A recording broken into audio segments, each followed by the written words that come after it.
I'm okay, I'm fine. Kincana, kincana, teng neng neng neng neng. Ku menahan rasa sakit, rasa sakit. Few moments later. Halo teman-teman, perkenalkan, nama saya Apolonia Selsin Pratama Tapu. Saya bisa dipanggil Selsin. Saya berasal dari Ruteng, Kabupaten Manggarai. Saya adalah seorang pelajar di SMK Santo Ignatius Loyola Labuan Bajo. Saya sekarang berada di kelas 10, tepatnya di kelas 10H. Saya sangat tertarik dengan membaca buku yang terjadi di masa lalu.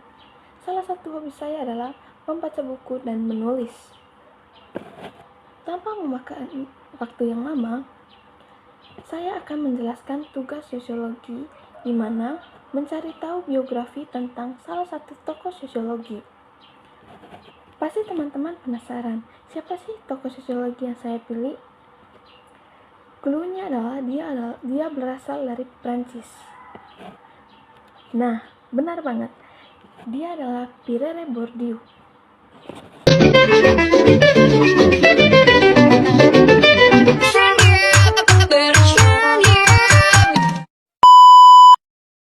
Nah, tokoh yang saya pilih adalah Pierre Bourdieu.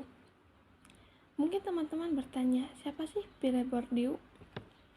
Pierre Bourdieu lahir pada tanggal 1 Agustus tahun 1930 di Denguin, Prancis.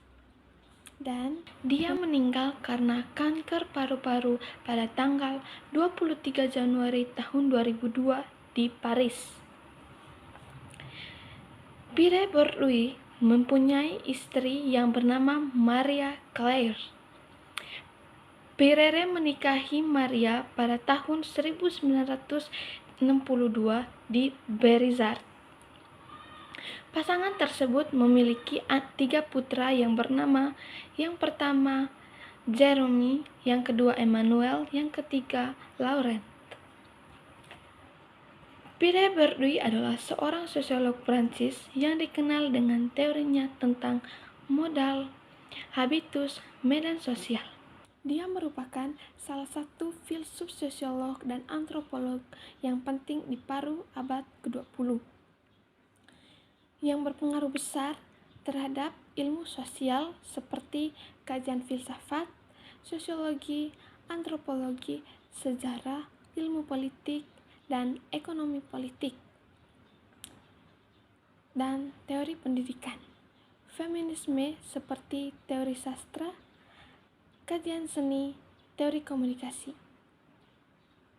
Pierre menamatkan SMA-nya di Lycée Louis le Grand, kemudian melanjutkan kuliah dengan mengambil jurusan filsafat di École Normale Supérieure, yaitu universitas prestisius bagi calon intelektual di Prancis.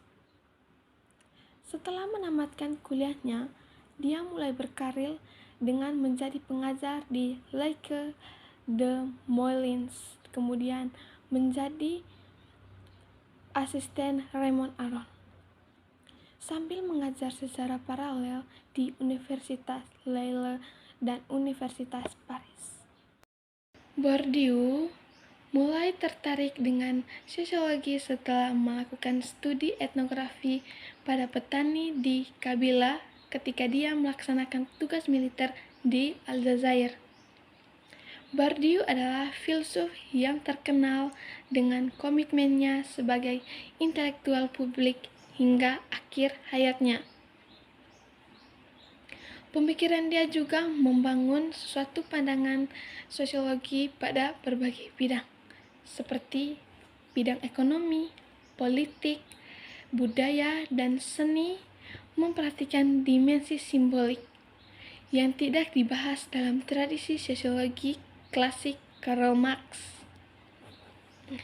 serta mengembangkan pendekatan sosiologi Weber dalam menjelaskan teori mekanisme dominasi.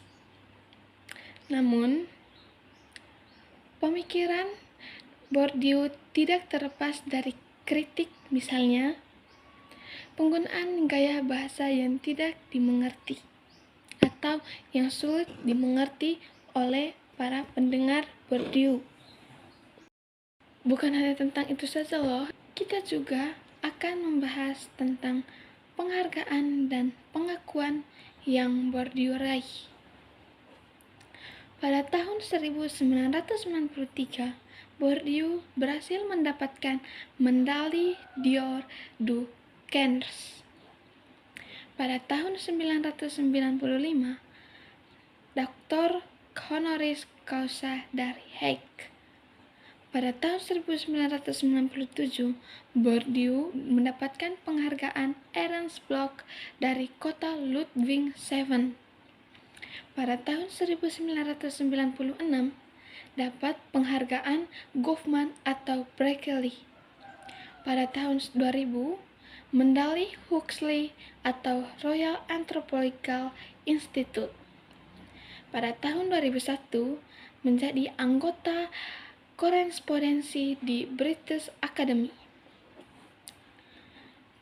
Teori yang dipaparkan oleh Bourdieu adalah Bourdieu berpendapat bahwa modal sosial memfasilitasikan akses ke sumber daya dan peluang sehingga memperkuat sertifikat sosial.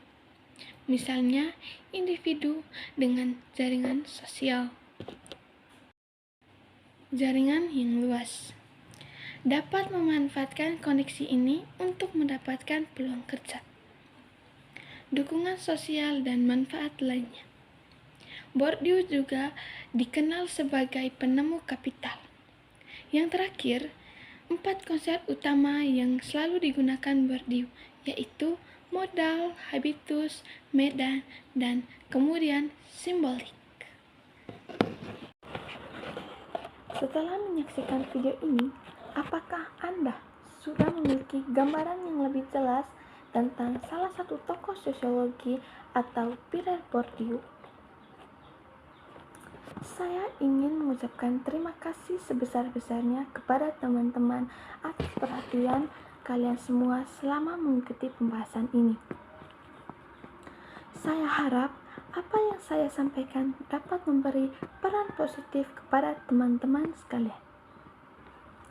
Jangan pernah menyerah untuk terus belajar dan mengembangkan diri. Sampai jumpa di kesempatan berikutnya, dan semoga kita semua tetap semangat. Sebelum mengakhiri video ini, izinkan saya untuk berpantun. Nonton TV sambil bernyanyi, bawa kakak juga kecapi. Niat hati ingin berbagi. Jika ada yang salah, I am sorry. Sampai jumpa.